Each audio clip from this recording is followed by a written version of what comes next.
whole arm full of bites. Red. Our whole wardrobe in the freezer. The beds and the mattresses out of the window. 3-floor fall, and it really was something spectacular. We had bedbugs. Hello everyone and welcome to Crazy UWC Stories Part 1. 5 days ago I put a survey out in my channel asking my people, the people who follow me, what content do you want to see? And it got 41 votes, and 59% of those votes wanted to see this video, Crazy UWC Stories Part 1. And you will see that it really is going to be a crazy story. So when I came in September to UWC, I brought a little backpack of clothes. So I really didn't have that many clothes, but in winter break when I went back to my hometown, winter break is 3 weeks that we get of vacation, I went back to my hometown and I brought the other half of my closet and some clothes that I bought there, I brought them to UWC in January. So I came back to school with all this big backpack of clothes and I started unfolding them, folding them again very nicely, putting them in like my big wardrobe that I had. And it was honestly very nice. I had more clothes and everything seemed to be perfect, everything seemed to be prepared for the start of the school. You know how it is, you come after the new year and everything and you're like more energized, you really want to make the most out of the new year.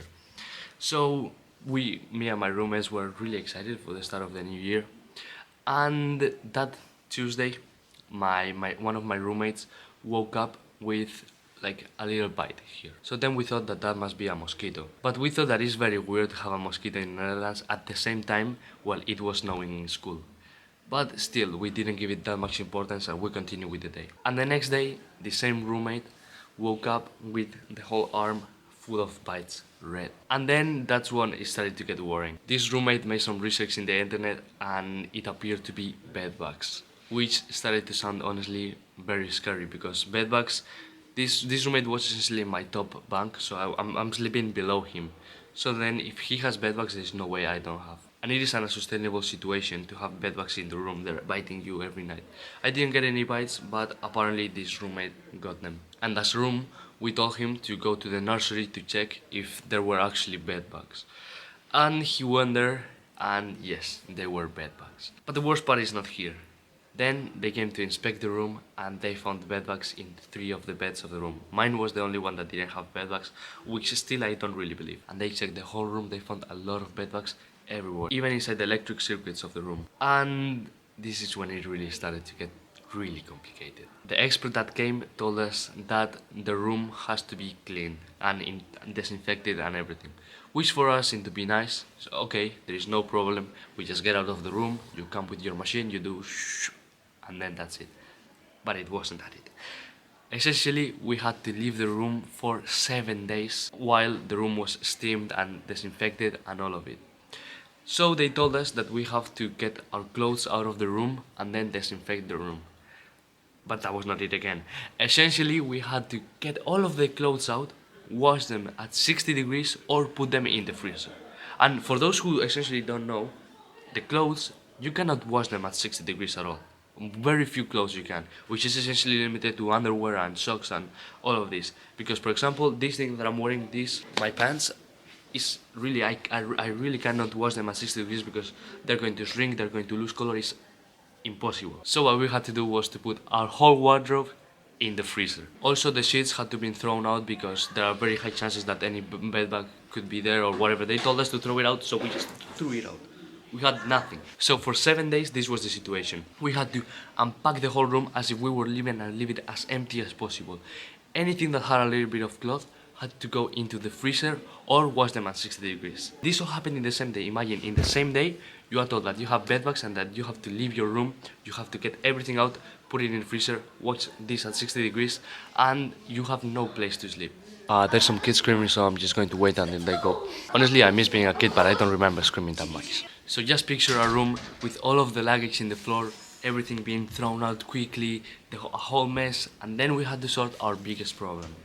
Where are we going to sleep? That was the big problem because we had no room. We had to be out of a room for 7 days. And my DP2s, the people that are a year higher than me, they were having these super important exams in this same week. So it was quite a problem. But then the guy in charge of the whole residential students sent an email to everyone explaining our situation and asking for people to accommodate us for this week. Just for a little bit of context, and those who don't know, the rooms in UWC are very small, and allowing one more person in, it really is a big sacrifice. Despite this, So many people showed up that evening to our room wanting to accommodate us, and that was really beautiful to see how the whole campus, we are really a community, and they were willing to help us. However, we denied their offer because our floor had managed to empty the study room. We got all of the computers out, all of the tables, everything, and it really, everyone in the floor collaborated with this task. And then we had the study room for ourselves, which is honestly is a bit small, but one guy was sleeping in the medical bed and 3 were in the study room. So just picture this, 3 guys in a mattress in the floor sleeping for 7 days almost in the study room. But the crazy story is not finished. That night we sat up until 3 AM putting our clothes, folding them, putting them in like plastic bags to then be able to put them in a freezer. But our freezer is really small, and even though more people in the floor emptied their freezers to give it to us, it was still not enough. However, we put all of what we could in those freezers. We did maybe 5 washing machines that night between the clothes of all of us, and we still had like 80-70% of the clothes to put in some freezer. So we just stored them in plastic bags, and then we waited. And a few days after, they got a big freezer in the school, I don't know where, and we gave them our bags and they put it in the freezer. But now comes the craziest part of the story. Essentially, bed bugs can bite into the wood and they can make their nest in the wood. So they could still be in the beds even if the room is sprayed and steam and whatever, because they can be inside the beds. So they told us that we had to throw them out. Just picture yourself, 3-4 IB students throwing the beds and the mattresses out of the window. We threw the beds out of the window because we were not going to like go down the stairs. We threw them out the window, 3-floor fall, and it really was something spectacular. But more or less that was it. The next few days continued with apparent normality, obviously taking into account the circumstances. But yeah, me and my other 2 roommates, we were sleeping in the floor of the study room, obviously in a mattress, but in the floor of the study room. My other roommate was in the medical bed, and slowly by slowly, everything came back to normal. We were told that the room had been sprayed, it had been steamed, we could go back into the room. Then after 7 days we could start to get our clothes out of the freezer, because that's the period that bed bugs need to be killed in the freezer. And yes, we were given new beds, we were given new shelves and all of this. Everything is not back to normal yet, but now it's very much fine. But I want to take this chance to thank everyone who volunteered to accommodate us in those days. It really meant a lot, and I really want to thank them. Also the administration, who were kind of nice, and even though you can argue it was their problem, some of them, they really helped us, and I really want to thank them as well in name of my room. So yeah, that's the end of the video. I really hope you like it, and there is a lot of content, good content coming up. So if you want to have a voice in the content that is going to be uploaded, you can follow me. I'm going to be sending weekly surveys of what do you want to see. This really has been the hardest video to record every time there is someone passing by. But yeah, have a nice day, and I really hope you don't get bedbugs.